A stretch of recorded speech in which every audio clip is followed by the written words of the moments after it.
To your house, we have some help. Here to show us training techniques you can start today, we welcome back Canine Behavior Consultant Brie Blakeman and her buddy Yuka. Great to see you. Good to see you, Hannah. Happy holiday season. This is a busy time. We're going to have lots of people showing up at the front door, and I think a lot of us have that embarrassing experience of a little overeager dog who just wants to greet the guests. So what are some things that we should watch out for? There's a term called growl zones. We should start there. Yes. So sometimes we think that our dog is just really excited to greet a guest, but what's happening is they're overstimulated. Okay. And jumping can be a sign of like care-seeking behavior that I'm having a hard time right now and I don't really know what to do. So growl zones are hot spots where conflict can arise. These are places or events that make dogs uncomfortable enough to lunge, snap, growl, or even bite. And it's really common for bites to go way up during the holiday season. So I want to provide some tips to help with that. And you're going to demonstrate for us too some good ways we can make sure everybody has a positive experience this busy season. Where should we start? Well, I want to talk about those growl zones. So one common growl zone is resources. So resources are anything that a dog values, like food, toys, access to a person, or a sleeping space.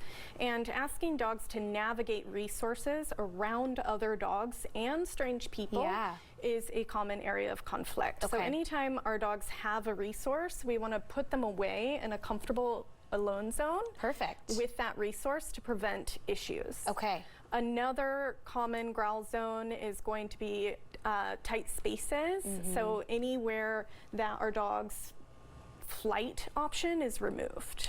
So if they feel like they're trapped and they can't get away, they may have to escalate their behavior. So those can be hallways, doors, and crowds of people. So really monitoring our dog in those tight spaces to make sure that they're feeling okay is really important. I also recommend having your dog drag a leash inside. And we'll talk about that a little bit in a moment, but that can really help you guide your dog out of those tight spaces. So another growl zone is going to be a sleep startle. So when your dog is resting, this is a very overstimulating event. They need time to decompress. And it's best to take them away from the action in order to let them do that. Otherwise, they may startle awake and growl, snap, or bite. And then following that, we have our forced interactions. This one happens a lot. So forcing a dog to pose for photos around other dogs or people they're not comfortable with, getting handled or forced to say hi to a baby or a child.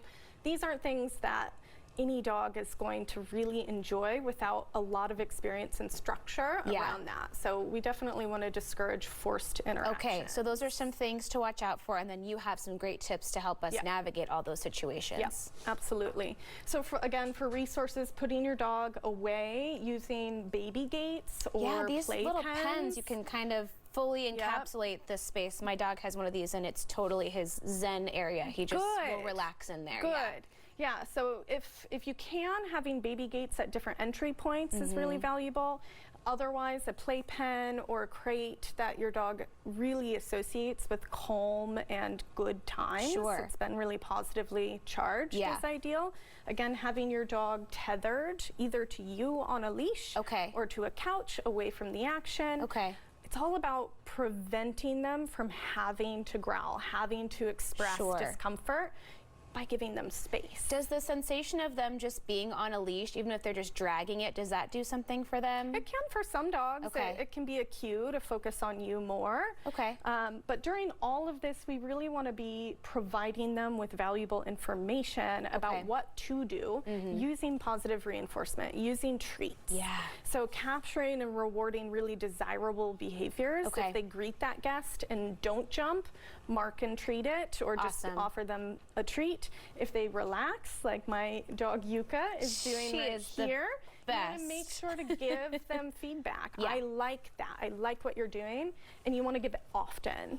So one thing that trainers do that a lot of pet dog parents don't do is feed constantly. Totally. And we're timing our treats with desirable behaviors, and we're giving them a really hefty paycheck. Yes. Because this is a really hard task. It's worth it too to have a good experience for everybody. What if you do, despite some preparation, find yourself in a tough situation? You've got a dog that's jumpy or getting a little bit aggressive.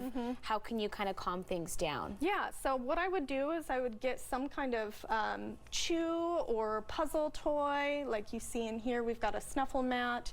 This is a little treat dispensing ball. And I'm gonna actually put my dog away in a comfortable space that prior to the event I've conditioned to be positive. And I'm gonna put my dog in that space with something to do. Okay. So even if person's walking through the door, dog is jumping, we would want to direct them away from that space and provide them with something. Should we demonstrate let's walking do in the door? I'm going to knock on the door here and see. You can show us the correct way, because Yuka is such a great Yuka, come here. Demonstrator here. So all right, I'm going to knock, knock, knock. Awesome. I'm going to open that door. Go to your den. And look, she already knows. Come on. She knows that Did you, like the most perfect dog ever, Yuka. But that doesn't happen overnight. And I'm certainly not going to be able to train that the day of the event. I'm going to be stressed. Yes. Right? There's something on the stove. The kids need a toy. There's a lot of things happening. So the preparation. Yep. We want to prepare well in advance and start training these things right away. So the first tip to make an alone zone a positive space is to put everything your dog loves in that space. Yes, absolutely. And then you want to make sure that you're actually letting them out of that space before they become stressed about being separated. Okay. Once they can be in there for some duration of time, you could start to use a treat dispenser, like I have here, to remove yourself from the equation, slowly moving further and further away from the pen as you dispense treats. Nice. So that, of course, it's not there going we to go. I saw a little nugget come out there. There you go. Perfect. So this allows me to be socializing with my guests while rewarding my dog for calm behavior in her pen. A great tool. And she's getting her needs met. She's not stressed about me not being next to her. And I'm able to actually be a person and talk to my guests. For sure. You guys are both having a great time. Yeah, exactly. What if you find yourself in a situation where you come into someone else's home and their dog is having trouble kind of greeting and going through that situation? Are there ways that we can help absolutely. other pets and their people kind of navigate that as well? The biggest thing is minding our own body language. Okay. So a dog that is really stressed doesn't respond well to our ways of helping, which are usually providing eye contact, trying to reach down and give them affection. All of our instincts as humans are opposite. As primates are a little opposite. So that's like a space invasion. It's better to actually ignore the dog, to toss them treats behind them so they're exiting and moving away from the situation.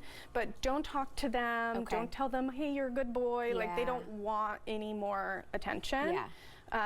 Just help them move away and ignore them. They don't exist. As hard as that is. No. And what about the jack-in-the-box zones? What are those all about? Yeah. So dogs who are fearful or overwhelmed by guests, or particularly this pertains to guests, strangers. These are zones in which startle happens. So sudden environmental contrast are events like someone suddenly entering a room. The dog isn't aware when that's going to happen. The anticipation that it might happen is there, but they don't know when, and suddenly someone enters. They're going to bark, they're going to startle. So we've got entering spaces, standing up. I hear this all the time. My dog's totally fine with guests, but as soon as they stand up, she starts barking again. So reward your dog when someone stands up. Give them a lot of treats, because that is a common point to become startled. Space invasion, we already talked about. And then exiting the bathroom. That's a very common one. The dog hears the toilet flush, and just like a jack-in-the-box toy, the anticipation of somebody behind that door. The monster's gonna pop out of nowhere. And then again, our sleep startle. So these are things we want to really watch out for, and just know that they are hard for our dogs. Your dog's not being bad, they're having a really hard time, and you can make it better for them by showing them it's okay with positive reinforcement, a lot of treats. for those events. They deserve it. Better They for them and do. better for us and everybody to enjoy the holiday together. And start practicing these things now absolutely. because it takes time. It does. Hey, thank you so much. Great tips. Great stuff to work on the next month here as we get ready for the big holidays. Okay, we'll have more information on our website at katu.com, and we'll be right back with more Afternoon Live right after this.